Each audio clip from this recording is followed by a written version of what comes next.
Oui, maman, j'aimerais te poser une petite question concernant la jeunesse, notamment les femmes dans l'Église. As-tu peut-être un mot à adresser à cette jeunesse, notamment aux filles, qui plus tard aussi vont devenir mamans par la grâce de Dieu? Si tu as des conseils, par exemple, sur la vie, sur l'Église.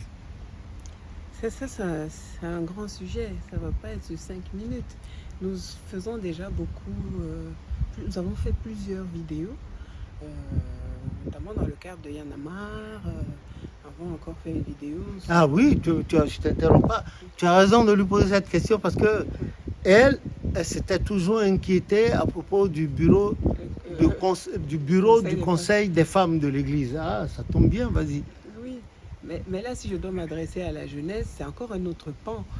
Nous sommes des mamans et nous sommes des exemples pour nos filles, même pour nos garçons, de toute façon pour nos enfants.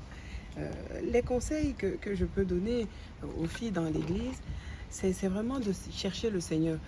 Même si parfois, nous, mamans, nous ne sommes pas le modèle. Ça, on déplore cela. On déplore cela. Sincèrement, il faut se dire les vérités. Comment vous n'êtes pas? Nous ne sommes pas des modèles parce que on commence déjà, ne serait-ce que par l'aspect physique, notre tenue dans les milieux chrétiens, dans les milieux spirituels, nous nous habillons mal, nous nous maquillons, tout cela est vraiment interdit dans l'église. C'est formel. Euh, déjà, on met des tonnes de fond de teint, c'est salissant, on met des boucles d'oreilles, des bijoux, on ressemble à des sapins de Noël. On est maquillé presque comme des pompiers. Ou bien comme des gens qui vont au carnaval. Au carnaval. Et on le fait, peut-être qu'on l'a fait et qu'on le fait par ignorance, mais j'espère que ce n'est pas par rébellion. C'est interdit. Maintenant qu'on le sait, nos sœurs doivent arrêter de faire cela. Parce que nos filles qui grandissent le voient. Et pour elles, ça devient de la normalité. Donc, elles vont reproduire la même chose. C'est quasi inévitable. C'est-à-dire que l'exemple est aussi un enseignement. Même si tu ne dis pas, ta tenue, ta façon d'être, ta façon de parler est déjà un enseignement pour celui qui est à côté de toi. Il y a cet aspect-là. Et puis, il y a aussi le côté spirituel que nous... Je ne vais pas dire que c'est la faute de nos mamans. C'est aussi la faute de ceux qui sont à la tête des milieux où nous nous trouvons, des paroisses où nous nous trouvons. Dans beaucoup de paroisses, on a tendance à rétrograder. Le côté spirituel n'est pas développé. Nous, on n'est pas enseigné. On cherche le Seigneur. Mais des fois, on cherche le Seigneur parce qu'on a eu un problème. Et quand le problème est résolu, parce qu'il y a une prière résolue, le Seigneur a répondu parce que c'est un Dieu miséricordieux, on ne cherche pas plus loin que ça. On pense qu'on ne vient que pour résoudre des problèmes. Mais des fois, le problème doit te rapprocher de Dieu. Les tribulations, ce n'est pas juste pour t'embêter. C'est-à-dire que même Saint Paul était malade, il faut le savoir. Oui, bien sûr. Et Timothée aussi. Oui. Ils ont eu des maladies. Le roi Ézéchias. Le Seigneur aurait pu les guérir. Mais Saint Paul, dans le livre Corinthien, lui a dit quoi, papa? C'est dans ta faiblesse que...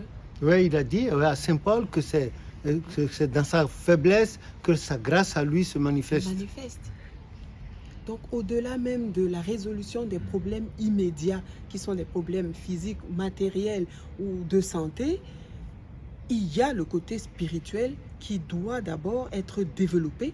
Et quand il est développé, on est au-dessus de la matière, on est au-dessus du corps. Et on aborde les problèmes différemment. On a tous des problèmes, ça il faut le savoir. Il n'y en a pas un qui n'en a pas. Tous, nous avons des problèmes à des degrés divers. C'est aussi des formes de croix. Prends ta croix et suis-moi. Papa Chauffage, je ne t'interromps pas, était d'abord malade en 61, en 62 et surtout en 65. La maladie de 65, c'est fini, il ne pouvait pas s'asseoir. Il ne pouvait plus s'asseoir par lui-même et on était obligé de le prendre. Ce matin-là, son frère, le premier, après lui, celui qui dirigeait l'église avec lui, Papa Yansounou, est allé le voir là-bas à Porto-Nouveau. Ils ont échangé, il a donné des consignes à papa. Et papa Yansou, il a dit bon, que le temps était arrivé. Hein. Bon, et il lui a dit comment il allait piloter l'église jusqu'à l'avènement de celui-là qui devait le... Et l'autre est sorti, avec des larmes, papa Yansou est sorti. Ce qui est curieux, c'est un type, non, en tout cas, c'est un fou de Dieu. Et il est sorti, et peu de temps après, on a vu le prophète sortir. Et il était soumis à une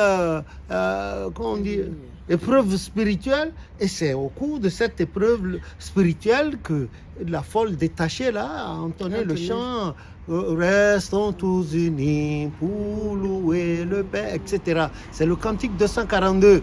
Et l'Éternel lui a accordé, il lui a fait une rallonge de 20 ans encore. Et ça se passait en 1965. Les 20 ans l'ont conduit jusqu'en 1985. Ça fait bien 20 ans. Voilà. Il a été, et après, il a fait une immense action de grâce à l'Éternel. Voilà ce que je voulais dire pour corroborer. Donc, le ministère du miracle n'est qu'une première étape. Quand on arrive, quand on rencontre le Seigneur, qu'on a la résolution d'un problème, il y a l'étape d'après, qui est la recherche du salut. Donc si on s'arrête au niveau de la réalisation du miracle, on n'a pas fait le chemin. On n'a même pas fait la moitié du chemin. Il faut maintenant se lever, suivre son Christ pour le but final qui est le salut. Et là aussi, il faut savoir que sur le chemin, il y a des embûches, il faut dire la vérité. Il y a des tribulations. On va tomber, on va se relever. Il faut se relever avec la grâce du Seigneur. Il faut demander la force de se relever parce qu'on a un seul but, c'est ce salut-là.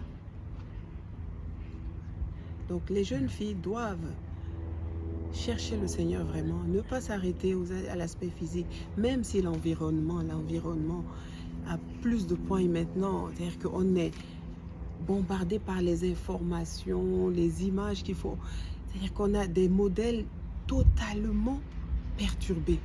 Nous sommes en perte de vitesse. Les filles trouvent que c'est normal d'être dénudées. Non, mais c'est normal, ça ne les dérange pas. Et je pense que le fait d'être bombardé par ces informations-là fait qu'on n'a plus la notion de ce qui est bien ou mal. Moi, quand j'arrivais du Cameroun, j'avais du mal à mettre un pantalon. Je ne comprenais pas les femmes qui mettaient pantalon. Parce qu'en Afrique, à certaine époque, quand tu mettais un pantalon, on te huait dans la rue, tu allais te cacher. Maintenant, on met les pantalons, on les déchire. Oui. On les met. On déchire à des endroits stratégiques parce qu'il faut qu'on montre tout ce qu'on a montré. On ne cache plus rien. Et quand j'arrive en Europe, je vois que les gamins s'embrassent sur partout. Là, j'étais outrée à chaque carrefour. Je me retournais, je mettais la main sur la tête. Maintenant, ça ne me dit même plus rien. Tu en es blasé. Oui. Et on va dire, oh mais non, mais c'est la jeunesse, c'est comme ça qu'ils sont. Mais non, ce n'est pas parce que c'est devenu habituel que c'est normal. Ce n'est pas normal. Ce n'est pas normal parce que ça conduit à la mort spirituelle. Tout doucement, tout doucement. Le diable, il est vraiment, quand il tient sa proie, il sert fort. Hein? Il sert fort, il lâche pas. Il lâche pas. Donc, si nous aussi on joue son jeu, mais que le Seigneur nous fortifie parce que ce n'est pas un combat de chair, ce n'est pas un combat qu'on mène nous-mêmes. On doit être assisté par le Saint-Esprit. On doit être assisté. On a la bonne volonté, on met le pied à l'étrier et puis le Saint-Esprit nous aide. Le Seigneur envoie son esprit pour qu'il nous aide sur le chemin. Voilà. Ce que j'avais dit, j'espère que j'ai un peu répondu à ta... Oui, par la grâce de Dieu, tu as très bien répondu à la question, oui. Si tu as un mot à dire. Oui, mais c'est un problème d'actualité. Hein. C'est un problème, il est gros comme le nez au milieu du visage. C'est un problème, c'est un problème, un véritable problème. C'est un problème, un problème. Et puis on se demande si c'est pas insoluble. Moi, je comprends pas. Bon, est-ce qu'un jour, est-ce qu'on va retourner aux valeurs traditionnelles? Mais les parents de ces jeunes gens-là ne connaissent pas, ils n'ont pas reçu cette éducation. Bon, c'est des choses qu'ils ignorent. Et puis, bon, ça, ce qui n'a pas de nom, c'est ce qui devient. C'est-à-dire, il n'y a pas la limite, il n'y a pas le sacré pour ces gens. Ils ne savent pas. Donc, on ne peut pas les blâmer. Seulement que si quelques-uns ont la chance d'entrer dans un milieu où ils pourraient être encore redressés, ah, pourquoi pas? Voilà. Même à l'église, il faut voir. Il faut voir à l'église aussi. Il faut voir le comportement des gens. Il faut voir des pères de famille, des mères de famille, mais qui disent les choses. Bon, que font alors les Saintes Écritures dans leur vie? Ils ne s'en tiennent pas compte, donc ils vont à l'église par conformisme et formalité, et ça s'arrête là. Les enfants peuvent faire n'importe quoi, etc. Bon, écoutez, hein, moi, en fait, on n'est pas Dieu, bon, c'est son monde, il va arranger. Pour ceux qui ont eu la chance et qui peuvent déjà suivre, comme a dit Jérémie 8, 23, c'est pas déjà mal, là. Pardon, pas Jérémie, Zacharie, c'est pas déjà mal, c'est pas mal. Moi, on ne peut rien faire, hein. On ne peut rien faire, seulement que vous autres là, qui suivez les prêches, les suppliques, bon, gardez-vous pour Dieu et puis la suite, on verra. De mille manières, il fera la différence. Comme il a dit dans Malachie 3, à partir du verset 16, là, lui-même, il a dit, ceux qui craignent Dieu prient la parole et parlèrent. Et Dieu fut attentif à leur parole. Et des livres furent ouverts, des livres. Et Dieu leur disait, bon, maintenant, là, vous verrez la différence entre celui qui sert Dieu et celui qui ne sert pas Dieu. Entre le fils, le vrai fils, et celui qui ne l'est pas. Voilà. On ne peut pas faire autrement, hein, on ne peut pas. Mais une chose est certaine, c'est que maintenant, nous sommes à l'ère du mensonge, hein, véritable mensonge. Véritable. Que ce soit les dirigeants religieux, les dirigeants politiques, les dirigeants, je ne sais pas, sportifs, tout ça.